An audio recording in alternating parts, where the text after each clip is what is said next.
जहाँ थोड़े से अमीर होने लगते हैं फिर कोई ना कोई खर्चा निकल आता है। ये तो आपने हर स्मॉल बिज़नेस से सुना होगा, तो जी आज मेरे मुँह से भी सुन लें। तो जी यहाँ पर मेरी स्टॉकिंग ख़त्म हो गई थी, अल्हम्दुलिल्लाह अल्हम्दुलिल्लाह इतना अच्छा रिस्पॉन्स आया था। तो अचानक से अगस्त में मेरी सारी स्टॉकिंग ख़त्म हो गई थी, तो दैन मैंने दोबारा से सारी चीज़ें ऑर्डर कर ली। मेरे अभी इतने कस्टमर्स नहीं, बट जितने भी अल्हम्दुलिल्लाह मैं शुक्र अदा करती हूँ। और दूसरी चीज़ ये है कि जितने भी कस्टमर्स हैं अपने साथ 1-2 कस्टमर्स को लेके ही आते हैं। ये कस्टमर जब तक आपसे सैटिस्फाई नहीं होगा वो आगे आपको रेफ़र नहीं करेगा। बस आप अपना पूरा काम ईमानदारी के साथ करें, बाकी बरकत देने की ज़ात अल्लाह की है। और आप लोग भी ज़रा फ़ॉलो और लाइक शेयर कर दिया करें। तो यहाँ पे मैं अपने बीटर बाय किया था, ये था मेरा अभी 2500 का।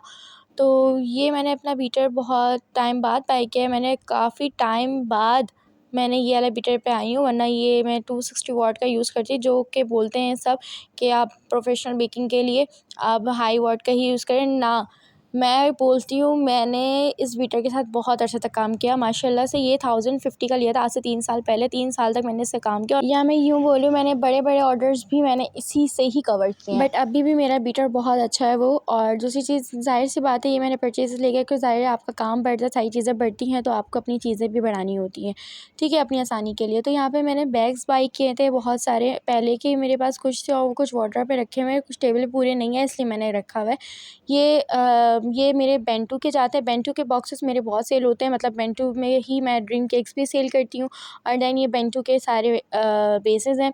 ज़्यादा मैंने सबको देखा बेंटू को बटर पेपर में डाल के देते हैं, बट वो अच्छा नहीं लगता। आप जितनी फिनिशिंग करते हैं फिर बटर पेपर से क्लाइंट को नहीं समझ आता, क्योंकि उनकी इतनी नॉलेज नहीं होती। वो बटर पेपर से निकालने पे ना पेंटू ख़राब हो जाता है, तो वो फिर नीटनेस नहीं होती है। मैं चाहती हूँ हम अपना जैसे नीट केक बनाते हैं वही क्लाइंट तक पहुँचे। तो यहाँ पे मैंने बेंटू के बेसेस बाय कर ली, क्योंकि मेरे बेंटू बहुत सेल होते हैं। एक बेंटू 2 कपकेक्स और एक सिंगल बेंटू, और इसके 1 पाउंड के थे, 1.5 पाउंड के थे, ये 2 पाउंड्स के बेसेस थे, और ये 10 पाउंड्स के भी थे इसमें कुछ, और इसमें 12 पाउंड्स के भी थे। मतलब 12 इंचेस के, सॉरी 10 इंचेस 12 इंचेस, मतलब पाउंड्स पे कहाँ जा रही हूँ। खैर ये हैं मेरे ट्रांसपेरेंट बॉक्सेस, और 2 बॉक्सेस मेरे वार्डरोब में रखे हुए हैं। और ये मेरे ऑर्डर था अक्टूबर पे, और ये सितंबर के एंड में भी था मैंने। और बाकी स्टॉकिंग करके रखती हूँ, अचानक से कोई भी कस्टमर्स आ जाते हैं तो बोल देते हैं, तो हमारे पास चीज़ें अवेलेबल होनी चाहिए एज अ होम बेकर।